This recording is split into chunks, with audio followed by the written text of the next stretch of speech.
नमस्कार मित्रांनो, स्वागत आहे आमच्या यूट्यूब चॅनलवर। तर मित्रांनो, लाडकी बहीण योजनेअंतर्गत जर तुम्ही चुकीच्या पद्धतीने अर्ज केलेला असेल तर अशा महिलांचे पैसे आता राज्य सरकार वापस घेणार आहे, वसूल करणार आहे। यासंबंधी एक महत्त्वपूर्ण अपडेट आपल्याजवळ आलेले आहे आणि त्याच अपडेट आजच्या व्हिडिओमध्ये आपण बघणार आहोत। त्यासाठी हा व्हिडिओ शेवटपर्यंत बघा। चॅनलवर नवीन असाल चॅनलला सबस्क्राइब करा, असेच महत्त्वपूर्ण व्हिडिओ तुम्हाला रोज मिळत जातील। तर मित्रांनो, आता त्या लाडक्या बहिणीकडून या ठिकाणी राज्य सरकार वसुली करणार आहेत। यामागचं कारण काय, कोणत्या बहिणीकडून राज्य सरकार पैसे वापस घेणार आहेत, आजच्या व्हिडिओमध्ये मी तुम्हाला सांगणार आहे। त्यासाठी हा व्हिडिओ शेवटपर्यंत बघायचे। लाडकी बहीण योजनेच्या लाभार्थ्यांच्या खात्यामधून कोणत्याही प्रकारची रक्कम कापू नये असे राज्य सरकारने बजावून देखील बँकांनी पैसे कापल्याचे समोर आले आहेत। त्यामुळे सरकारने आता थेट रिझर्व्ह बँकेकडे धाव घेतली आहे। त्याचबरोबर संजय गांधी निराधार योजना अपात्र असतानाही अर्ज भरून पैसे घेतलेले तसेच सरकारी योजनांचे दुहेरी लाभ घेणाऱ्या लाडकी बहिणींकडून पैसे वसूल करण्याचा निर्णय राज्य सरकारने घेतलेला आहे। म्हणजेच ज्या बहिणींना या अगोदर संजय गांधी निराधार अनुदान योजनेअंतर्गत लाभ मिळत होता आणि त्याचबरोबर त्यांनी लाडक्या बहीण योजनेअंतर्गत अर्ज करून सुद्धा या योजनेअंतर्गत लाभ घेतलेले आहेत, अशा बहिणींकडून आता राज्य सरकार पैसे वापस घेणार आहेत। महिला व बालविकास विभागाचे प्रधान सचिव अनूप कुमार यांनी बुधवारी राज्यातील महिला व बालविकास अधिकाऱ्यांची बैठक घेतली आणि लाडकी बहीण योजनेअंतर्गत जुलै व ऑगस्ट या 2 महिन्यांचे 3,000 रुपये लाभार्थ्यांच्या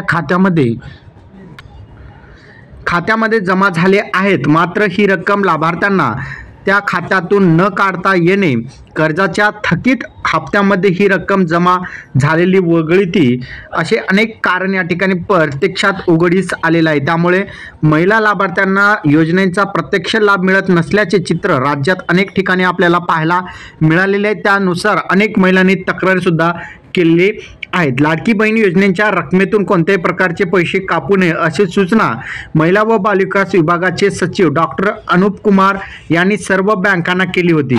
तरीही अनेक ठिकाणी पैसे कापणे सुरू असून तशा प्रकारच्या तक्रारी राज्यातील महिलांनी महिला व बालविकास अधिकाऱ्यांच्या बैठकीमध्ये सांगितलेले आहेत। त्यावर आता या संदर्भात थेट RBIलाच पत्र पाठवण्याचा निर्णय राज्य सरकारने घेतलेले आहे। त्यांचे पैसे कापले गेले आहेत, त्यांना बँकेने पुन्हा पैसे देण्याची विनंती या पत्राद्वारे करण्यात येणार आहे।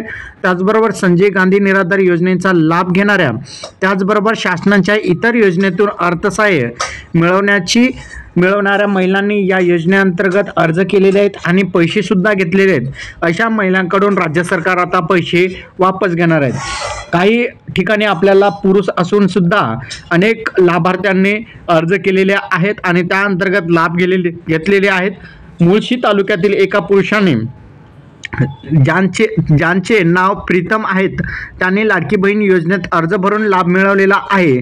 छाननीमध्ये ही बाब उघडकीस आल्याने महिला व बालविकास विभागाकडून या व्यक्तीवर कारवाई केली जाणार आहे।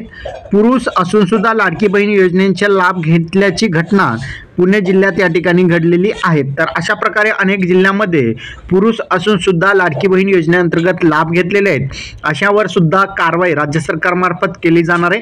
आणि त्याचबरोबर ज्या महिलांनी संजय गांधी निराधार योजना असतील, त्याचबरोबर अनेक जे राज्य सरकारमार्फत चालवले जाणाऱ्या आर्थिक योजनांचा जर तुम्ही लाभ घेत असाल तर तुम्ही या लाडकी बहीण योजनेअंतर्गत तुम्हाला लाभ मिळणार नाही।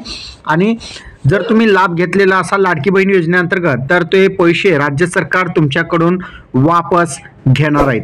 हा व्हिडिओ तुम्हाला कसा वाटला कमेंटमध्ये सांगायचा विसरू नका। चॅनलवर नवीन असाल चॅनलला सबस्क्राइब करा।